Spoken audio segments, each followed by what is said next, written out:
ఆంధ్రప్రదేశ్‌లో కీలకమైన నియోజకవర్గాలు దాదాపుగా 10 నుంచి 15 నియోజకవర్గాలున్నాయి. వీటిలో అత్యంత కీలకమైన నియోజకవర్గాలు కృష్ణా జిల్లాలో 3 ఉన్నాయి. ప్రస్తుతం ఆ 3 నియోజకవర్గాలకు సంబంధించి పక్కన పెడితే 2 నియోజకవర్గాలు మాత్రం చాలా కీలకం. తెలుగుదేశం పార్టీ యావత్తు కూడా ఆ 2 నియోజకవర్గాలపై ఫోకస్ పెట్టింది. ఇటు అధికార పార్టీ కూడా ఆ 2 నియోజకవర్గాలపై ఫోకస్ పెట్టింది.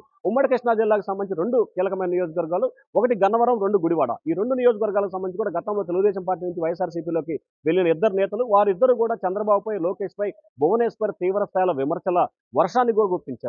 ఏదైతే వంశీ చేసిన వ్యాఖ్యలతో చంద్రబాబు కన్నీరు పెట్టుకొని మరి అసెంబ్లీ నుంచి బయటికి వెళ్ళిపోయిన పరిస్థితి కూడా కనిపించింది. తాను ముఖ్యమంత్రిని మళ్ళీ అసెంబ్లీకి వస్తానని చెప్పి శపథం కూడా చేసిన పరిస్థితిని గమనించాలి. ఇక ప్రధానంగా చూసుకుంటే గుడివాడ నియోజకవర్గానికి సంబంధించి కూడా 2 సార్లు వైఎస్ఆర్‌సీపీ నుంచి గెలుపొందిన కొడాలి నాని మూడోసారి గెలిచేందుకు కూడా సిద్ధమవుతున్న పరిస్థితి కనిపిస్తోంది. కానీ ప్రస్తుతం ఆయనకి పరిస్థితులు ఏమాత్రం కూడా అనుకూలంగా లేని పరిస్థితి కనిపిస్తోంది.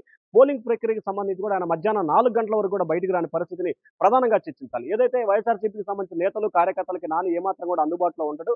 అలాగే ఏదైతే పోల్ మేనేజ్మెంట్ విషయంలో వైఎస్ఆర్‌సీపీ కార్యకర్తలు, నేతలు పట్టినట్టు వ్యవహరించారని చెప్పి కూడా ప్రధానమైన ఆరోపణ. అలాగే గుడివాడ నియోజకవర్గానికి సంబంధించి 2 సామాజిక వర్గాలు గెలుపుని కీలకమైన పాత్ర పోషిస్తాయి. ఒకటి చౌదరి సామాజిక వర్గం, 2 కాపు సామాజిక వర్గం. ప్రస్తుతం ఈ 2 సామాజిక వర్గాలు కూడా కొడాలి నాని పట్ల తీవ్ర స్థాయిలో వ్యతిరేకత అయితే వ్యక్తం చేస్తా ఉన్నాయి. చంద్రబాబుని, లోకేష్‌ని భువనేశ్వర్‌పై వ్యాఖ్యలు చేయడం, అలాగే బాలకృష్ణపై వ్యాఖ్యలు చేయడాన్ని కూడా తీవ్రంగా జీర్ణించుకోలేని పరిస్థితి కూడా ఇక్కడ ప్రధానంగా కనిపిస్తా ఉంది. ప్రధానంగా చూసుకుంటే దాంతో పాటుగా ఏదైతే గుడివాడలో ఇటీవల జరిగిన, కొన్ని రోజుల క్రితం జరిగిన ఒక కాపు నాయకుడి హత్యకు సంబంధించి కూడా కొడాలి నాని ఆ సామాజిక వర్గానికి సహకరించకుండా ఇబ్బందులు పాల్చేశారని చెప్పి ఆ నియోజకవర్గంలో అందరూ కూడా కొడాలి నానిపై తీవ్ర స్థాయిలో అసంతృప్తి, ఆగ్రహం వ్యక్తం చేస్తా ఉన్నారు. పూర్తి స్థాయిలో అభివృద్ధి చేయకుండా, రోడ్లు వేయకుండా గుడివాడ నియోజకవర్గంలో కేవలం తెలుగుదేశం పార్టీ నేతలు విమర్శలనే పెట్టుకున్న జయంగా చేశారు. కానీ ఎక్కడా కూడా నియోజకవర్గానికి సంబంధించి సరైన రోడ్లు లేవు. కనీసం విజయవాడ నుంచి గుడివాడ రావాలంటే సరైన రోడ్లు కూడా లేని పరిస్థితిని నియోజకవర్గంలో ఏర్పాటు చేశారు. కేవలం జగన్మోహన్ రెడ్డి ఇచ్చిన సంక్షేమ కార్యక్రమాలు తప్ప ఎమ్మెల్యేగా నాని నియోజకవర్గానికి 10 సంవత్సరాల కాలంలో చేసింది ఏమీ లేదని చెప్పి వారు తీవ్ర స్థాయిలో విమర్శల వర్షాన్ని గుర్తిస్తున్నారు. ప్రస్తుతం నియోజకవర్గంలో నాని పరిస్థితి కొంత ఇబ్బందికరంగా మారింది.